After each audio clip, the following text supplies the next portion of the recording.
안녕하세요. 얼마 전에 이혼에 성공한 돌싱입니다.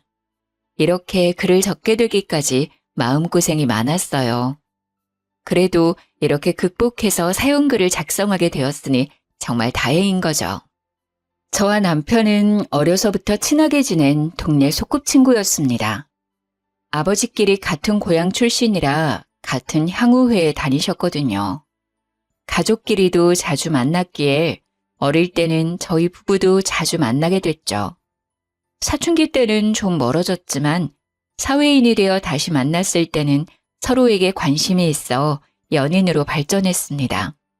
저희 집이 살짝 더 잘 살았기에 시부모는 처음에는 무척 잘해주었어요.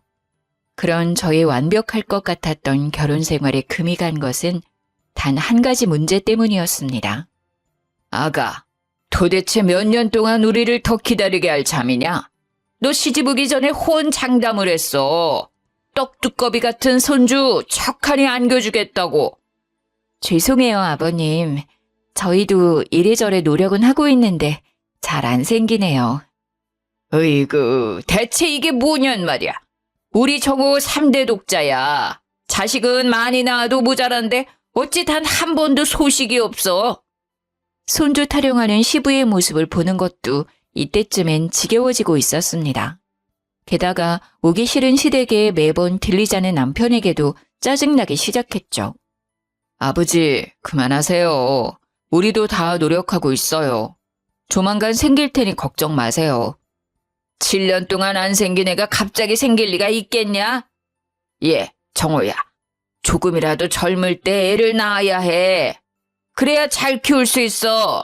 너희 애만 낳으면 우리가 다 키워준다고 했지 않니? 너무 그러시면 생길 애도 도망가겠어요, 아버지. 조금만 기다려주세요. 저희 얼른 애 만들어서 아버지 두 손에 안겨드릴 테니까.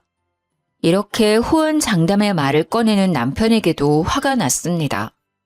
노력이라고는 하지도 않으면서 최근에는 늦게 들어와 피곤하다, 바쁘다며 저를 외면하기만 하면서 말이죠. 그리고 너 얼마 전에 사업 자금으로 돈 필요하다더니 어떻게 됐어? 아버지한테 손 벌리지 마라. 나는 못 빌려줘. 아, 그건 어떻게든 해결했어요. 장인어른께서 5천만 원 빌려주셨어요. 그래, 애를 못 가지면 그런 거라도 도움이 되어야지. 너한테 있는 건 그 돈 많은 아버지뿐이지 않냐. 그래도 여자한테 제일 중요한 건 후손을 낳는 거야. 일의 경중을 잘 알아서 꼭 이번 연도에는 애를 가질 수 있도록 해. 네, 아버지. 걱정 마세요. 매번 시댁에 올 때마다 죄인이 되어가는 제 마음은 이때쯤에는 거의 마모되어 있었습니다. 그런 제게 이런 모욕적인 언사를 퍼붓는 시부의 모습은 거의 귀신처럼 보여 저는 노이로제에 걸리기 일보 직전이었습니다. 결국 그날도 집에 돌아온 저는 남편에게 부탁했습니다. 여보, 우리 난임센터 한번 가보자. 응? 뭘 그렇게까지 해. 우리 둘 다 건강하고 문제 없잖아. 조만간 곧 생길 거야. 무슨 소리야. 이제 좀 있으면 나도 30대 후반이야. 체력 더 떨어지기 전에 뭐라도 해봐야 될 거 아니야. 괜찮다니까. 너무 초조해하면 생길 애도 더 안 생겨. 자기는 모르잖아. 내가 받는 스트레스. 시댁만 가면 내가 죄인이 된 것 같아. 매번 똑같은 이유로 구박받는 내 기분 자기는 절대 몰라. 시댁에 다녀온 날에는 하루도 빠짐없이 저와 남편은 다툼이 생겼습니다. 이유는 난임센터라도 가보고 싶은 저와 그럴 필요 없다는 남편의 의견이 항상 충돌했기 때문이었습니다. 내가 그걸 아니까 매번 아버지 잘 타이르고 있잖아. 나한테만 왜 자꾸 뭐라고 하는데. 그리고 난임센터 가려면 자기 혼자서 가봐. 나는 절대로 거기 안 갈 거야. 문제 있는 사람 취급하는 것도 하루 이틀이지. 그럼 나더러 어쩌라는 건데. 왜 매번 내가 그런 이야기를 들어야 해? 나도 우리 집에서는 귀한 외동딸이야. 이런 이야기 들어야 할 이유가 전혀 없는 사람이라고. 설사 나한테 문제가 있다 하더라도 요즘 세상에 어떻게 그런 말을 하실 수가 있냐고. 하고 싶은 말 있으면 아버지한테 직접 이야기해. 나한테 이런 이야기 백날 해봤자 소용없어. 당신이 나랑 계속 살고 싶으면 어쩔 수 없는 거 아니야? 남편과의 대화는 거의 극을 치달았습니다. 모욕을 받아 스트레스에 심하게 노출된 저와 시부와 저 사이에서 아무것도 하고 싶어 하지 않는 남편. 저는 그때까지만 해도 남편을 좋아하는 마음이 더 컸기에 이 모든 것을 감내하고자 했어요. 바보처럼. 그렇게 결혼 7년 차이는 구박이 더 심해져 이제는 대놓고 저의 불임에 대한 이야기를 하시기에 이르렀습니다. 그러나 그건 제가 생각한 것보다 더 수치스럽고 힘든 일이었어요. 다년간의 폭언으로 단련된 저도 부모님과 관련되니 참을 수 없었거든요. 이혼을 결심한 그날은 김장 때였습니다. 얘, 넌 무슨 밥을 그리 많이 먹어? 애 하나도 가지지 못하는 며느리가 시댁밥을 이렇게 축내다니 나중에 집에 가서 먹어. 그래, 설마 꼴랑 김장하러 왔다고 밥 얻어먹을 생각하는 건 아니지? 너한테 줄 밥도 아깝다. 우리 집에서 사람 대접받고 싶으면 빨리 손주나 만들어 와라. 그 전에는 난 너 며느리로 인정 못 해줘. 김장을 하러 시댁에 와서 일을 실컷 하고 밥을 먹는 중에 시부모가 한 말이었습니다. 저는 화가 머리끝까지 났지만 말대꾸를 할 여력도 없었고 그 당시 제 마음에는 혹시 제가 잘못돼서 그런 거면 어쩌지 하는 불안감 때문에 아니라고 말할 수도 없었어요. 결국 저는 그 말에 숟가락을 식탁에 놓았습니다. 본래부터 입맛이 없었는데 그런 소리를 들으니 목구멍에 돌이 막힌 것처럼 밥이 들어가지를 않더라고요. 저는 남편이 결혼 전에 쓰던 시댁의 방으로 들어갔습니다. 밥을 다 먹은 남편이 방으로 들어왔길래 저는 남편을 붙잡고 하소연했습니다. 당신 진짜 협조 안 해줄 거야? 우리 진짜 인공이나 시험관이라도 한번 해보자. 솔직히 당신 요즘에는 나하고 관계도 피하고 있잖아. 하늘을 못 보는데 무슨 별을 따, 어? 제발. 싫어. 나는 그렇게 강압적으로 숙제하듯 하는 건 싫다고. 게다가 너도 그래. 내가 그럴 마음이 들도록 만들어줘야지. 요즘 당신 모습 보면 솔직히 그럴 마음 싹 사라져. 당신이 이러니까 내가 매번 시댁에 와서 구박받는 거 아냐. 애는 나 혼자 가져? 당신이 안 도와주면 내가 어떻게 애를 만들어. 그러니까 당신은 왜 매번 내가 안 해줘서 그렇다고 말하는 거야. 당신한테 문제가 있는 걸 왜 나한테 이런 식으로 이야기하냐고. 그럼 당신은 왜 당신이 문제 없다고 말하는데? 우리 둘 다 검사도 한 번 안 해봤는데 당신이 그걸 어떻게 알아? 너희 둘 뭐 하는 거야? 우리의 언성이 높아지자 결국 시부모가 방 안으로 들어왔습니다. 그 눈빛에는 저를 향한 못마땅함과 화가 가득했어요. 저는 눈을 감으며 한숨을 푹 쉬었습니다. 애도 못 가지는 며느리 주제에 목청은 왜 이리 커? 애를 가지고 싶으면 네가 노력을 해야지. 왜 멀쩡한 남편을 잡아? 녹이 섞인 시부의 샤우팅에 저는 하고 싶은 말은 많았지만 꾹 참았습니다. 친정아버지와 친구인 시부의 기분을 상하게 만들고 싶지는 않았어요. 그러나 그런 제 노력에도 불구하고 시부는 결국 사고를 치시더군요. 그날 저녁 제게 친정어머니로부터 전화가 왔어요. 얘, 너 별일 없는 거 맞니? 너 혹시 그 집에서 구박당하고 막 이러는 거 아니야? 엄마는 갑자기 전화해서 무슨 말을 하는 거야. 괜찮아, 별 문제 없어. 그런데 왜 갑자기 그런 말을 해? 얘, 지금 너희 아버지랑 향후에 저녁 모임 갔다 오는 길인데 세상에 사돈이 우리 보는 앞에서 네 욕을 하지 뭐냐? 그 인간이 돌았는지 사람들이 그렇게 많은데 큰 소리로 떠벌리더라니까. 뭐? 무슨 욕을 했는데? 네가 애를 못 낳는다고 며느리 잘못 들였다고 그러더라. 나 원참 볼 것도 없는 사위 그래도 딸이 좋아하는 사람이라고 용돈도 챙겨주고 사업자금까지 챙겨줬는데 남의 딸을 욕해? 엄마가 잘못 들은 건 아니고 설마 아버님이 우리 아버지한테 그런 말을 했을 리가. 그래도 사돈이기 이전에 친구 사이인데. 내 귀로 똑똑히 들었어. 아주 우리 들으라고 큰 소리로 말하더라. 게다가 아유 내가 어이가 없어서 그 말만 한 줄 아니? 아주 몰상식하고 시대착오적인 말을 하는데 또 뭐라고 하셨는데? 아니다. 듣지 마. 너 기분 안 좋아. 엄마가 괜히 화가 나서 너한테 전화했어. 너한테 이런 얘기하는 게 아닌데. 미안해. 말을 하려던 엄마의 입이 갑자기 무거워졌습니다. 그 모습에 묘하게 오기가 생겨 저는 어머니를 추궁했습니다. 뭐라고 했는지 말해봐. 사실 나 애 못 가진다고 시댁에서 자주 구박받아. 항상 나한테 하던 말씀 하셨겠지. 뭐? 진짜로 그래? 너 진짜로 옛날 같으면 첩이라도 드릴 판이라는 말을 듣는 거야? 아니, 대리모라도 쓰라는 그런 말도 안 되는 소리까지 들어? 이게 무슨 일이야? 너 당장 이혼해. 엄마는 절대로 그 집에 너 안 놔둘 거야. 설사 네게 문제가 있다 하더라도 시부가 어떻게 며느리 욕을 그렇게 아는 사람 많은 데서 할 수 있어? 화가 난 친정어머니의 그 말에는 저도 깜짝 놀랐습니다. 어떻게 그렇게 심한 말을 했을까? 그것도 사람의 많은 향후회에서 남들 다 들으라고. 엄마, 흥분하지 마. 일단은 알겠어. 너무 마음 쓰지 말고. 예, 나는 괜찮아. 나는. 근데 너희 아버지 묘하게 경직돼서는 화를 참는 모양인지 한숨을 푹푹 내쉬고 앞으로 향후의 모임에 나갈 수 있으려나 모르겠어. 하나뿐인 외동딸 얼마나 애지중지하는지 잘 알잖니.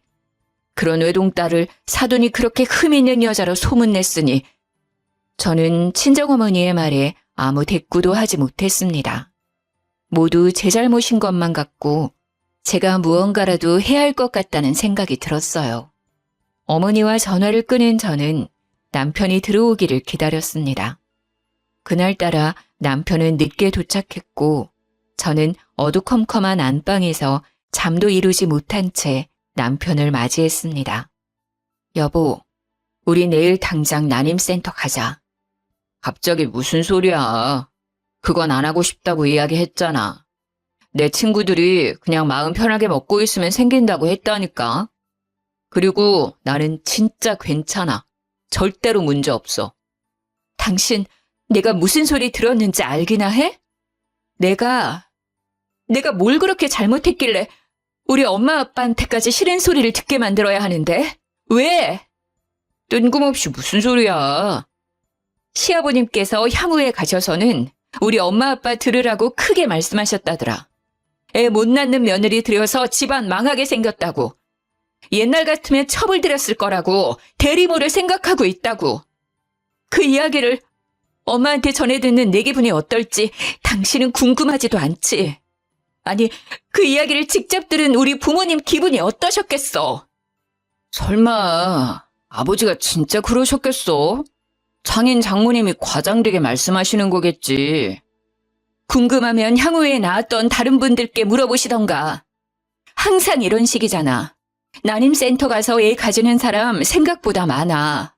우리도 충분히 생길 수 있고. 그런데 당신이 도와주지 않으면 나는 영원히 애를 못 가져. 진정 좀 해. 그렇다고 갑자기 그렇게 가자고 하면 나도 준비를 해야 하는데. 잘 생각해봐. 내가 임신하면 양가 부모님들이 가만히 계시겠어? 첫 손주를 위해 우리 아버지가 뭐라도 해줄 것 같지 않아? 남편의 뜨뜻미지근한 반응에 저는 커다란 미끼를 던지기로 했습니다. 언제나 사업 자금이 부족하다는 남편에게 제 아이를 담보로 아버지에게 돈을 받자고 이야기를 꺼낸 것입니다. 아이를 담보로 이런 거래는 안 된다는 생각에도 이런 말을 꺼내게 만든 상황이 저는 너무 원망스러웠어요. 물론 이렇게 말하지 않아도 친정 아버지는 저와 아기를 위해 뭐라도 해주시려고 하시겠죠. 그러나 직접 제게 이야기를 들은 남편은 그 이야기에 혹하는 것 같더라고요. 알았어. 이번 한 번만 갔다 오자. 다음번은 안 갈 거야. 알았지? 어차피 내 문제는 아니라는 거 거의 확실하다니까. 당신이나 마음의 준비를 해. 당신이 문제면 진짜 답도 없어. 묘하게 확정적인 남편의 말에 저는 남편이 어디서 검사라도 몰래 해봤나 하는 생각이 들었지만 겨우 남편을 설득한 것 같아 첫 발을 뗀 기분에 그 생각을 무시했습니다. 응, 고마워. 가서 검사만 해주면 나머지는 내가 다 알아서 할게. 고마워, 여보. 결국 그의 승낙을 받아낸 저는 남편과 함께 다음 날 난임센터로 향했습니다. 저도 남편도 검사를 받고 결과를 기다리고 있는데 갑자기 저와 남편 폰이 동시에 울리기 시작하더군요. 저에게는 시모가, 남편에게는 시부가 전화를 했더라고요. 무슨 일인가 싶어 전화를 받았더니 지금 당장 시댁으로 오라고 하더라고요. 볼일만 보고 갈 거라고 했더니 당장 와야 한다고 하도 성화셔서 결국 남편은 검사 결과는 나중에 듣자며 저를 데리고 시댁으로 향했습니다. 저는 간호사에게 내일 결과를 들으러 오겠다고 당부한 뒤 남편을 따라 나섰습니다. 시댁에 갔더니 단아한 여자 구두와 어린아이 신발이 있더라고요. 처음에 저는 어디 친척이라도 오신 줄 알았어요. 거실에는 시부모님이 싱글벙글 어린아이를 안고 계셨고 그 앞에는 한 여자가 앉아 있었어요. 짧은 머리가 유난히 잘 어울리는 여자였어요.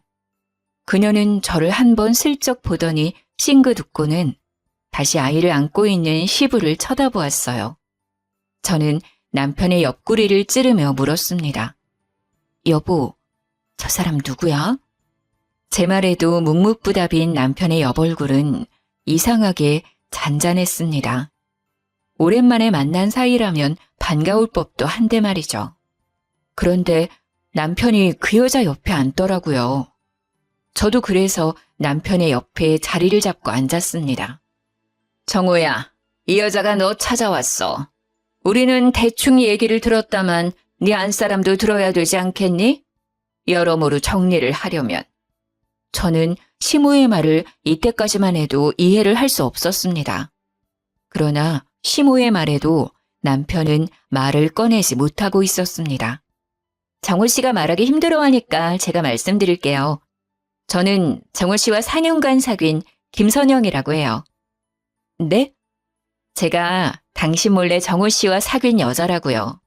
내연녀 라는 말은 싫어하지만 이 단어가 제일 이해하기 쉽겠죠? 무슨 소리 하시는 거예요? 이 남자랑 사귀었다고요? 현재도 사귀고 있는 중이죠. 저희 4년간 사귀면서 아이도 낳고 잘 지냈어요. 솔직히 그렇게 그냥 지낼 수도 있었는데 정호 씨 시댁에서 손주 문제로 힘들다는 이야기를 듣고 이렇게 제가 직접 찾아왔어요. 저는 점차 열이 오르는 것이 느껴졌습니다.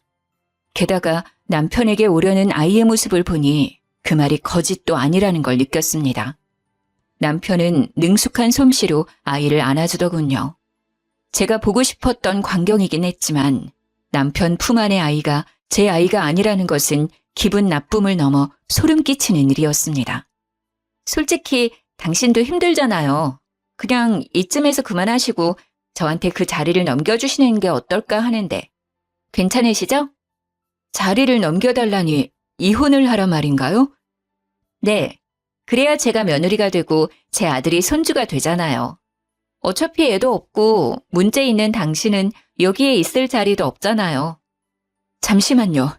정호 씨, 당신이 말해봐. 이게 무슨 일인지. 정말 저 여자 말이 다 맞아? 저는 그 상간녀의 말을 끊었습니다. 그녀에게 듣고 싶은 게 아니었습니다. 자초지종을 듣는다 하더라도 남편의 입으로 직접 듣고 싶었어요. 맞아. 4년 전에 우리 회사 직원으로 들어왔고 그때부터 만났어. 애는 2년 전에 태어났고. 당신이 나 몰래 4년간 바람 피면서 상간녀와의 사이에서 애까지 낳았다는 게 진짜 사실이라고? 어허, 상간녀라니. 우리 손주 낳아준 귀인한테 너는 무슨 말을 그런 식으로 해? 갑작스레 나에게 호통치는 시부의 모습에 저는 어안이 벙벙했습니다. 이 말도 안 되는 상황에 제가 가해자가 된 기분이었어요.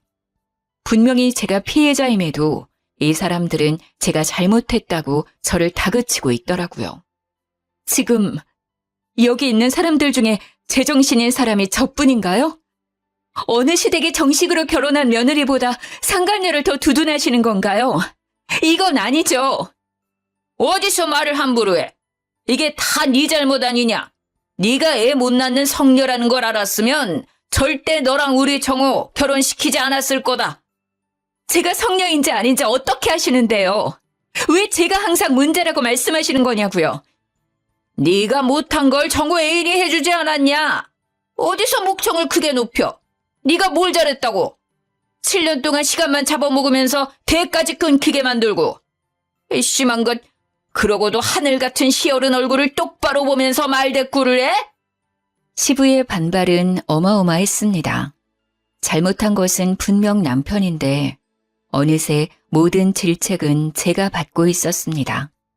그리고 이 장면을 보며 은은한 미소를 짓고 있는 상간녀의 모습에 저는 머리가 빡 돌아버리는 것을 느꼈습니다. 아, 그러셨어요? 그러면 알겠습니다. 이혼하고 싶다고 하시니 이혼 소송, 상간녀 소송 같이 진행할게요. 이 집안의 이상한 규칙이 아니라 법적으로 따지고 보면 여기서 잘못한 건 거기 있는 남자와 여자거든요. 그리고 회사에서 만났다면 남편이 유부남인 걸 알고 만난 거니 책임은 더 크게 지겠네요. 소송? 네가 뭐가 잘나서 소송을 걸어? 이 집안에 도움이 된 적도 없는 주제에 무슨 소송? 돈 낭비하지 말고 합의 이혼해. 죄송하지만 아버님은 모르시겠지만 남편이 친정아버지께 빌린 돈을 아직 갚지 않았거든요. 사업자금 5천만 원, 그리고 틈틈이 용돈도 받아갔죠. 그러니 그 사업자금은 빨리 청산하시고요. 위자료 소송도 할 거니까 위자료도 꼭 준비하세요. 그리고 지금 신혼집도 친정아버지가 돈 보내줘서 산 거니까 팔아서 보태준 만큼 돌려주시고요. 정우, 너 네 장인한테 빌린 돈을 아직 갚지도 않았어? 여태까지 뭘 한 게야? 못난 것. 그거 빌려준 빌미로 그 집안에서 또 얼마나 너랑 나를 만만하게 보겠어? 죄송해요, 아버지. 몇 년 전에 빌린 건데 아직 못 갚았어요. 모자란 놈. 좋다. 그건 내가 갚아주마. 네가 이렇게 떡두꺼비 같은 아들을 안겨줬으니 내가 당연히 내야지. 그 재수 온 붙은 집안이랑 인연 끊으려면 깔끔하게 해야 안 되겠냐. 그 재수 없는 돈 돌려주고 나면 집안이 이제야 필게야. 말 한마디 한마디가 제 오장육부를 뒤집어 놓을 정도로 시부는 가차없는 말을 제게 퍼부었습니다. 매번 듣는 폭언임에도 이날따라 더 아프게 느껴졌어요. 그러면서 시부는 남편에게 안겨있는 아이를 건네받으며 제게 말했습니다. 뭐하냐? 당장 이 집에서 나가지 않고. 이제 우리는 너 며느리로 안 본다. 지금부터 우리 손주 낳아준 선영이가 우리 며느리야. 그러니 당장 우리들 집에서 썩 꺼져! 제가 할 말이네요. 저도 이런 상식 이하의 집안에 잠시라도 있고 싶지 않으니까요. 대신 돈 문제는 정확히 해결해 주세요. 하나라도 해결 안 되면 그것도 변호사 사서 소송 걸 테니까요.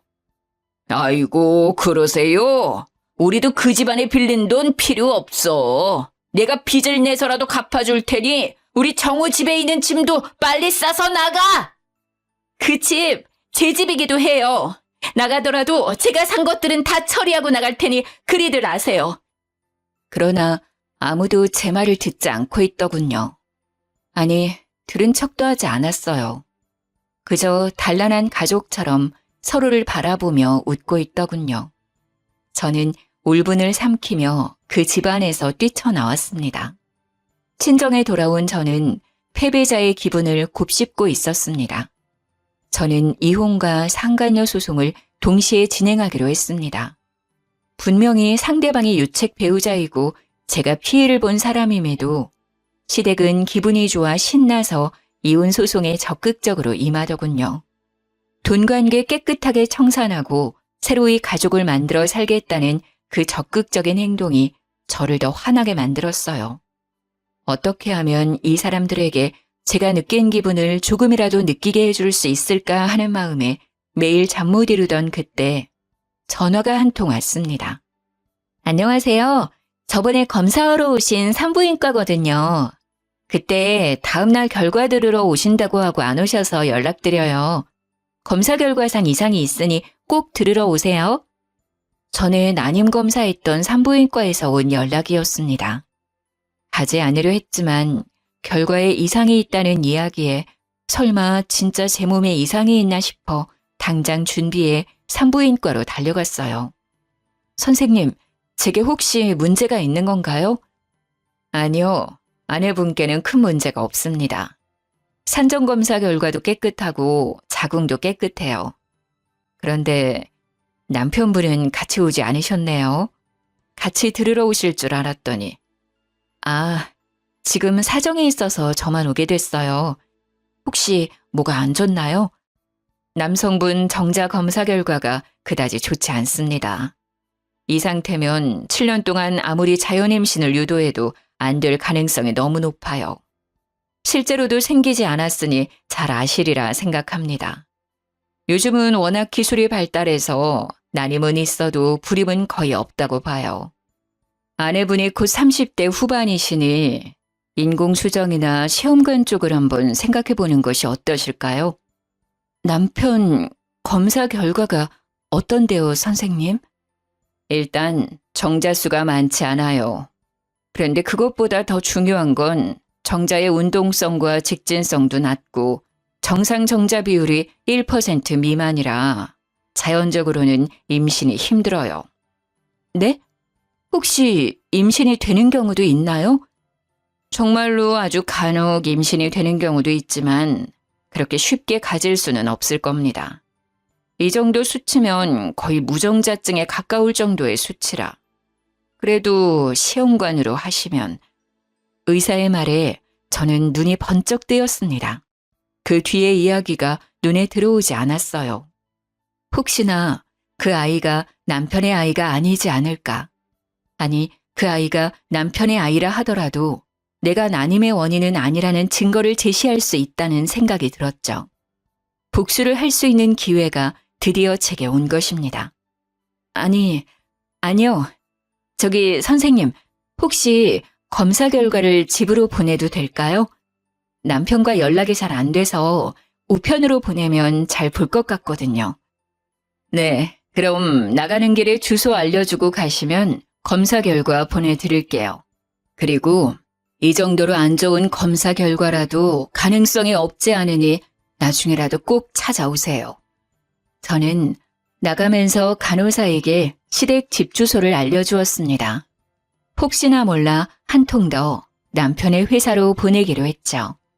그리고 며칠 지나지 않아 모르는 번호로 전화가 왔습니다. 여보세요? 누구세요? 저 정호 씨 와이프예요. 우리 얘기 좀 해요. 정호 씨 와이프라. 아직 이혼은 소송 중이라 그쪽은 상관여고 제가 와이프인데. 뭐 이제 와서 그런 건 상관없겠죠. 그런데 무슨 일 때문이시죠? 당신이 우리 집에 그거 보냈죠? 그거라니 뭘 말하는 거죠? 검사 결과지요. 그걸 보낸 의도가 뭐예요? 의도라니. 이혼 소송 전에 검사한 건데 김정호 씨도 알아야죠. 일단 만나서 이야기해요. 급히 전화를 끊는 걸 보니 시모가 집에 있었던 모양입니다. 저는 상간녀의 모습을 보며 그녀에게 문제가 있다는 것을 짐작했어요. 그래서 그녀가 말한 약속 장소로 향했어요. 안녕하세요. 얼굴 좋아 보이시네요. 저는 웃으며 폰을 자연스레 테이블 위에 뒤집어 올려두었습니다. 못 본 사이 퀭해진 상간녀의 얼굴에 저는 웃음이 절로 났습니다. 당신, 왜 그런 검사지를 시댁으로 보낸 거예요? 이러신다고 달라질 거 아무것도 없어요. 우리 애는 남편 애고 나는 그 사람 애를 낳은 유일한 여자니까. 아, 그러세요? 그러면 걱정할 일도 아니지 않나요? 왜 굳이 저를 불러내서 이야기를 하는지 잘 모르겠네요. 당신이 떳떳하면 그만이지. 그리고 떳떳하면 그 결과지 정호 씨한테 그냥 줘요. 그걸 왜 감추고 저한테 보자고 한 거죠? 떳떳하고 말고의 문제가 아니잖아요. 괜히 분란만 일으키려고 보낸 거나 마찬가지면서. 이보세요. 저는 그럴 생각 없어요. 저야말로 그 집과 인연 끊고 싶은 사람이니까요. 다만 그 검사 결과지에는 김정호 씨의 검사 결과가 있었고 그걸 들으러 가지도 않은 김정호 씨를 위해 결과를 우편으로 보낸 것뿐이에요. 그렇지만 굳이 그런 결과를 우편으로 보낼 필요가 있으셨나요? 남편이 멀쩡하다는 증거가 바로 우리 애예요. 게다가 저희는 이미 가족이라고요. 당신 같은 외부자가 왈가왈부 할 일이 아니라고요. 그러니까 그렇게 당당하시면 친자검사라도 해보면 되잖아요. 당신 말대로라면 그 아이는 1%의 기적을 만들어낸 아이일지도. 의사는 자연임신 성공률이 굉장히 낮다고 했지만 이렇게 임신하셨잖아요. 그럼 축하받을 일이죠. 제게 찾아와서 따질 일이 아니라. 저는 절대 안 해요. 제가 왜 친자검사를 해요? 우리 애는 정우 씨 애가 확실하다고요. 그러세요? 다행이네요. 김정우 씨 3대 독자라 시부모께서 손주에 대한 애정이 남다르시거든요. 그때 보셔서 아시겠지만 손주라면 간이고 쓸개고 다 빼주실 위인이시라. 저는 상간녀의 얼굴이 허옇게 질린 것을 보고 웃어주었습니다. 그리고는 말이 다 끝난 것처럼 자리에서 일어나며 뒤집어 놨던 폰을 들어서 귀에 댔습니다. 다 들었지, 김정우 씨? 걱정할 필요 없겠는데? 이렇게 대쪽같이 당신애라는데 거짓말은 아니겠지. 친자검사는 자기가 알아서 하시고 이제 둘이 이야기하면 되겠네. 저는 폰 너머 소리치는 남편의 목소리를 무시하며 전화를 끊었습니다. 제 모습에 상간녀의 얼굴이 허옇게 질렸더라고요. 당신 뭐 한 거야? 설마... 네, 방금 그 전화 김정원 씨고요. 똑같은 검사지 그 사람 회사에도 하나 더 보냈어요. 혹시 누가 헛수작해서 못 볼 수도 있으니까요. 제 예상에 맞아서 그렇게 하셨죠. 여기 들어오기 전에 전화 왔길래 우리 대화 들려준 것뿐이에요. 괜찮죠? 어차피 당신은 거리낄 것 없잖아요. 미친... 그때 그녀의 전화벨 소리가 울리는 것이 들렸습니다. 가방에서 폰을 꺼낸 상가녀의 표정이 순식간에 일그러지더군요. 분명 남편이 전화한 거라 생각한 저는 말했습니다. 그럼 두 분이서 즐거운 대화 나누세요. 저는 이만. 저는 가슴속에 맺혀있던 돌덩이가 시원하게 내려가는 기분을 느끼며 밖으로 나왔습니다. 카페 창문 너머로 보이는 상간녀의 쩔쩔 매는 모습이 어찌나 보기 좋은지. 저는 피식피식 나오려는 웃음을 참느라 애썼습니다. 정말 단 하루 만에 세상이 다르게 보이더라고요. 상간녀의 모습을 보아하니 그녀도 귀가 구린 구석이 있었나 보더라고요. 그렇게 일이 끝나는 줄 알았습니다만 몇 주 뒤 남편이 저를 찾아왔어요. 여보, 우리 이야기 좀 해. 미안한데 난 할 말 없어, 김정호 씨. 그리고 여보라고 부르지 마. 곧 관계 청산할 사이에 무슨 여보? 게다가 당신 여보는 시댁에 잘 있지 않아? 당신 애도. 우리 제발 이제 그만하자. 내가 사과할게. 내가 인정할게. 이혼 소송 취소하고 다시 돌아가 우리. 미안한데 나는 그 집에 안 돌아가. 나 나갈 때 무슨 소리를 들었는지 당신도 잘 알지? 그런 소리를 듣고도 다시 돌아오라는 말을 해? 당신 시부모님이 나 다시 돌아오는 거 불쾌하게 여기실 거 아니야. 어머니도 아버지도 이제 2번 다시 당신한테 안 그럴 거야. 내가 무조건 못하게 막을게. 당신이 원하면 본가는 나 혼자 다닐게. 뭐든 당신한테 다 맞춰줄 테니까 제발 다시 시작하자 우리. 정신 차려. 당신 애 아빠야. 상간녀랑 사이에 애까지 가져놓고 나한테 와서 도대체 왜 이러는데? 애랑 그 여자랑 알콩달콩 살아. 내 애가 아니었어. 그랬어? 그런데 어쩌라고? 비장하고 오열하는 듯 말하는 남편에게 저는 덤덤하게 되받아쳤습니다. 내 애가 아닌 다른 남자 애였어. 그때 나랑 동시에 만나던 사람이 있었는데 그 남자 아이래. 그 남자랑 동거하면서 생긴 아이라고 하더라고. 그때 나한테 온 건 이미 계획된 거였더라고. 우리 집이 돈이 많을 것 같으니까. 그 남자하고 이야기해서 우리 집에 들어와서 사는 걸로. 믿고 싶지는 않은데 그 남자와 여전히 만나고 있더라고. 그래? 근데 그게 다 나랑 뭔 상관이야? 우린 이미 이혼 소송 진행 중이야.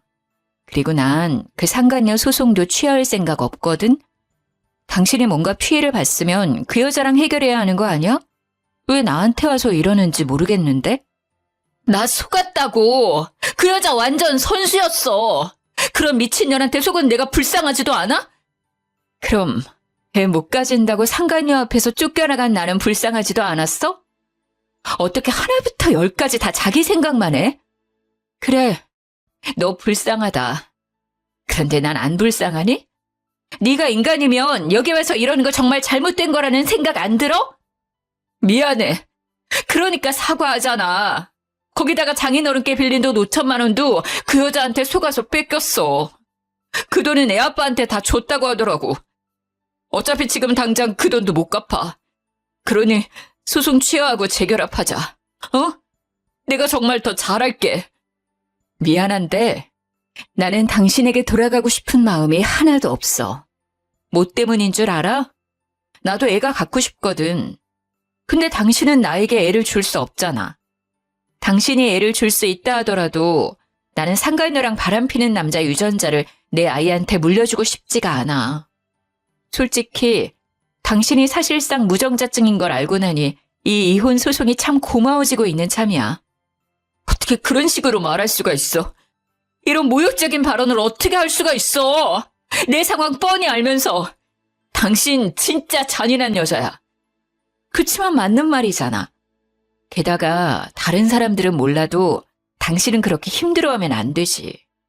나는 무려 7년 동안 자기네 식구들한테 시달렸거든? 5천만 원에 위자료 5천만 원 딱 준비해. 1원짜리 한 장까지 다 돌려받을 테니까. 그리고 2번 다시 이런 쓸데없는 일로 나 찾아오지 마. 저는 남편에게 으름장을 놓았습니다. 남편은 저의 강한 반발에 결국 포기하고 집으로 돌아갔습니다. 그렇게 구박하며 저를 못살게 굴 때는 언제고 이제와 돌아와 달라니 염치가 없어도 너무 없는 거죠. 그 뒤로 이혼과 상간녀 소송은 무사히 마쳐졌고 저는 제 상처를 낫게 해줄 새로운 사랑을 찾게 되었습니다. 서로 돌싱이었지만 이전의 상처 때문인지 남자 보는 안목이 높아져 다정하고 상냥한 사람을 만나게 됐습니다. 그와는 금슬이 제법 좋아 재혼해서 곧바로 임신이 되었고 연년생 둘째도 제 뱃속에 있었거든요. 아이를 키우는 건 힘들지만 저에겐 너무나도 소중한 존재라 항상 웃음이 가득했어요. 그날은 아버지 손잡고 아버지 친구 아들의 결혼식에 가게 됐습니다. 아버지는 일부러 저를 데리고 가고 싶어하는 눈치셨고 저는 이유도 모른 채 결혼식에 갔다가 이유를 알게 됐죠. 아이고, 잘 지냈나? 아들 장가가는 거 축하해.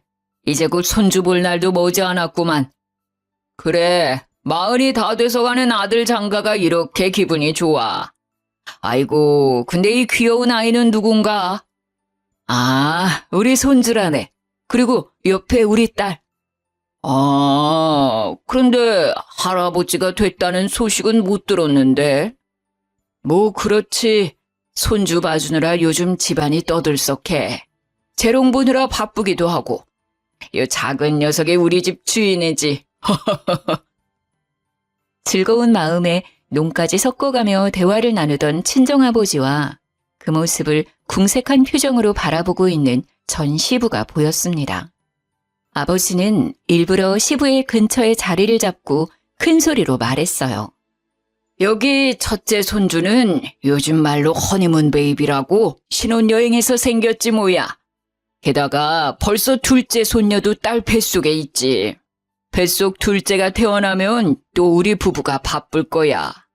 딸이 친정에서 산후조리를 하고 싶다고 해서 말이지. 그런데 그전에는 애가 안 들어선다고 그리 난리더니 어찌 잘 됐나 보군. 축하해. 우리 집이 경사가 아니었구만. 친정 아버지의 친구는 아직도 제가 재혼한 걸 모르시고 계셨습니다. 그러게나 말이야. 이렇게 멀쩡하게 애만 잘 낳는 애를 그리 몰아세우고 말이지. 요즘에는 손주가 말이 많이 늘어서 말이지. 같이 놀면 재미가 있어. 날 닮았는지 배우는 것도 빠르고. 아버지의 손주 자랑하는 말에 주변 아버지 지인분들께서 웃으며 아버지 말에 수긍했어요. 그 말을 듣던 사람 중 단 2사람만이 끼어들지 못하고 썩은 표정으로 앉아 있었습니다. 바로 시부와 시모였습니다. 아유, 김씨, 천만다행이야. 3대 독자 대 끊긴다며 그리 걱정을 하더니 이렇게 귀여운 손주가 둘이나 생겼지 않나. 자네도 축하해. 겨우 독자 집안 탈출이구만. 그간의 사정을 모르는 사람들이 시부를 향해 축하의 말을 보내자 시부의 얼굴이 썩어가고 있었어요. 저는 웃으며 시부에게 말을 걸었습니다. 어머, 오랜만에 뵈어요. 아이 낳아줄 여자 찾았다며 절 쫓아낸 뒤로 처음 뵙는 것 같네요. 잘 지내셨죠? 4년 전에 이혼하고 한 번도 뵙지를 못했네요. 그래. 시부의 반응에 근처 어른들 반응이 더 웃겼습니다. 이혼을 했어? 이제는 사돈지간이 아니구먼. 이런, 내가 큰 실례를 했어. 아이고, 왕래가 없는 동안 그런 일이 있었어? 그런데 보자. 애가 안 생기다가 이혼 후에 둘이나 생겼으면 김씨 아들한테. 아유, 그랬군. 아이고, 이러잖아. 이거 우리가 괜한 말을 했구만. 아니요, 괜찮아요. 다들 모르시는 게 당연하죠. 사실 제가 이혼한 지 좀 됐거든요. 제가 애를 못 가져서 결국 쫓겨났죠. 저도 항상 죄송한 마음이었는데 손주가 생기셔서 마음을 좀 놨어요. 새 며느님이랑 손주는 잘 지내고 있나요? 제 말에 시부의 얼굴은 점점 굳어가며 시뻘겋게 달아오르기 시작했습니다. 시모는 안절부절 못하며 시부의 안색을 살피기 바빴어요. 아니, 그게 무슨 말이야? 김씨한테 손주가 있어? 서로 재혼을 했다는 말이야? 네, 저 쫓겨나던 날 새 며느님이 아기 데리고 집에 왔더라고요. 그때 그 애가 2살쯤이었으니 지금쯤 6살은 됐을 텐데 많이 컸겠죠? 어찌나 귀여운지 엄마를 쏙 닮았던데요. 제 말에 시부는 결국 참지 못했는지 자리를 박차고 일어나 나가버렸습니다. 그리고 시부의 곁에 있던 시모도 황급히 시부를 따라갔습니다. 왜 저래? 아니, 새 며느리의 손주까지 생겼다면 됐지. 뭐 서로 마주하기에는 얘 과거가 좀 그렇지만 서로 가정을 다 이루고 있는데 뭐가 저리 마음에 안 든다고 가버리는 거야? 시부는 결국 알아버리고 말았던 것 같습니다. 자신의 새로운 며느리가 낳은 손주가 자신의 핏줄이 아니라는 것을요. 그것을 밝히지도 못하고 그저 떠날 수밖에 없었던 시부의 모습이 어찌나 작아 보이는지 실소가 터졌어요. 떵떵거리며 저를 질책하던 시부의 모습은 온데간데 없고 황급히 내빼는 꼴이 참으로 옹졸해 보였습니다. 친정아버지는 그제야 짐을 내려놓은 것처럼 어깨를 펴고 친구분들과 이야기를 나누며 다니셨어요. 그간 모임에 나올 때마다 불편했을 친정아버지가 밝아지신 것만으로도 저는 너무나 다행이라고 생각해요. 그 뒤 시부와 시모는 향후회에서 볼 수 없었습니다. 나중에 들은 이야기지만 시부는 새 며느리와 손주의 사기에 자기 아들도 본인 자식이 아닐지도 모른다는 의심병이 돋았나 봐요. 결국 전 남편과 시부의 친자 검사까지도 했다고 하더라고요. 그걸로 시모와 시부의 사이가 급격히 틀어졌고 시모는 시댁을 나와 전 남편 집에서 살고 있다고 해요. 전 남편은 상간녀가 자신의 직장으로 찾아와 아들만은 버리지 말라고 애걸복걸 매달렸다나 봐요. 그걸 매몰차게 내쫓아버리는 모습에 회사에서는 천하의 나쁜 놈이 되었고 결국 그 아이가 자기 아들이 아니라는 말은 하지 못한 채 자진 퇴사를 했다고 하더라고요. 정말 웃긴 일이 아닐 수 없네요. 그러게 제가 애초부터 난임 검사를 하자고 요구할 때 했으면 나중에 그런 사기꾼 여자에게 사기를 당할 일은 없었을 텐데.